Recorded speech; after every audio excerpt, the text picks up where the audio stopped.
This November, the voters of Arizona have the best chance of anybody in this entire country to send a message to Washington, to send a message to the Democrats who voted for this health care bill, to say that we believe in health care reform, but we believe that the rights of patients and families to be in control of their own health and health care must be protected.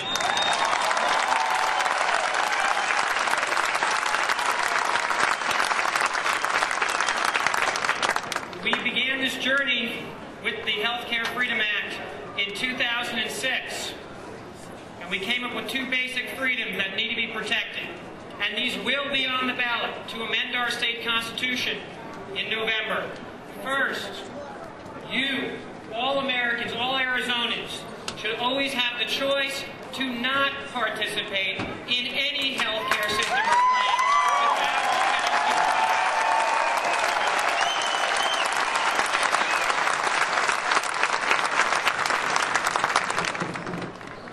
Second, this sounds so simple, it's amazing we have to protect it.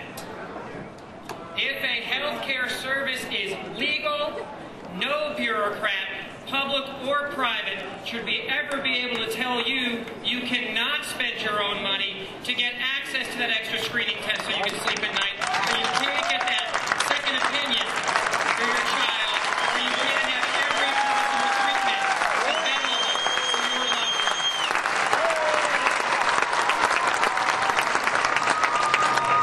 And that's all it does.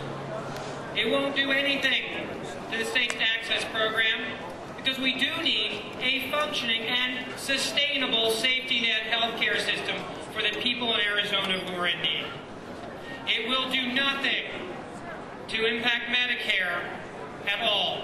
Those are the most likely places we're to hear our detractors from. Hear from our detractors. Arizona is ground zero in the battle.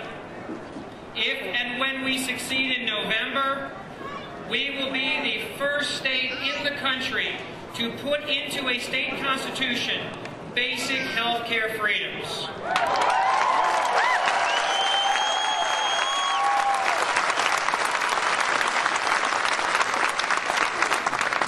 And trust me, the rest of the country and Washington are watching. Since we began this journey in the end of 2006, I can proudly say that as of today, including Arizona, 42 states have introduced versions of the Health Care Freedom Act that you all began here in Arizona.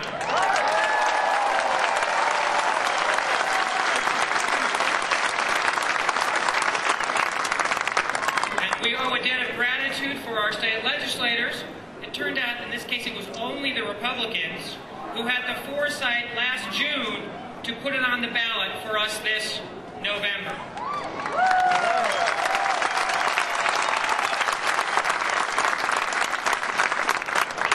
We have a big mission ahead of us, because between now and November, other priorities are likely going to begin to creep in. Some of your friends and neighbors and coworkers may begin to lose steam and forget about the health care debate. But we cannot let them do that. We have to be out there talking to our friends, our neighbors, our coworkers, people at church, to say, you must support the Health Care Freedom Act when it's on the ballot this November. We must and we will win.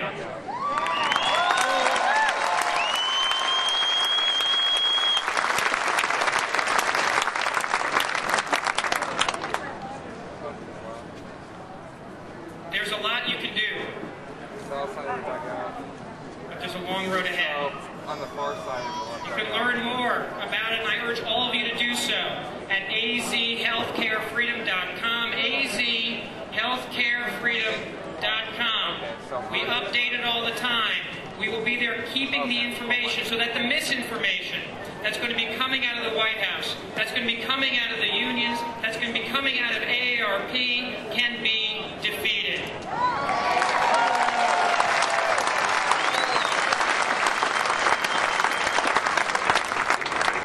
That's pretty much where the comparison ends. Our next next speaker is an investor and philanthropist. His name is Foster Freeze. He's an amazing resume, but check this out. He's proudest of his relationship with Jesus Christ and with his wife, Lynn, whom he has 2 sons, 2 daughters, and 8 grandchildren. Can you all hear me if I use this lapel mic all right? Okay. When I see you out here, in my mind's eye, I picture 1989, that young man standing in front of a tank in Tiananmen Square.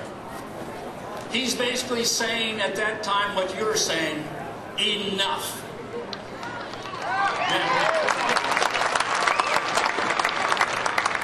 as brave and valiant as that gesture was, that protest, China hasn't changed that much.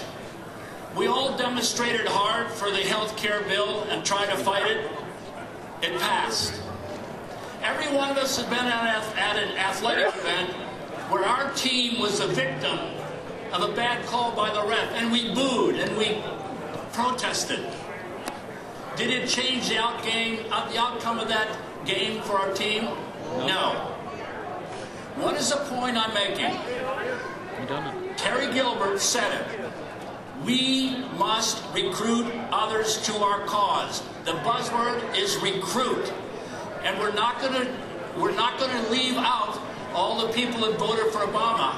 How many times have we had people come to us, and we can say to the American people, we have had people come to us and say, I made a mistake, I was naive, I should not have voted for him now. Can we say that to the American people? Yes, we can. Yes, we can. Now, some of you may say, well, what influence can I have? How important am I? You do not realize the influence that you have to influence others. In Romania, there's a legend about bringing down the communist government, where workers gathered Friday and they sang songs, and they got beat up. They said, next week we're bringing a friend, and they got beat up again. And then we're going to bring another friend next week. Every week, one person bought one friend. They went from 1,000, 2,000, 4,000, 8,000. And suddenly the police stopped beating them up and they joined them. Our hope and our success is by recruiting others. If we were an athletic team, and we looked at the composition of Congress, our athletic team, a football team, we have 8 players and they have 12. And the referee, the media, is on their side.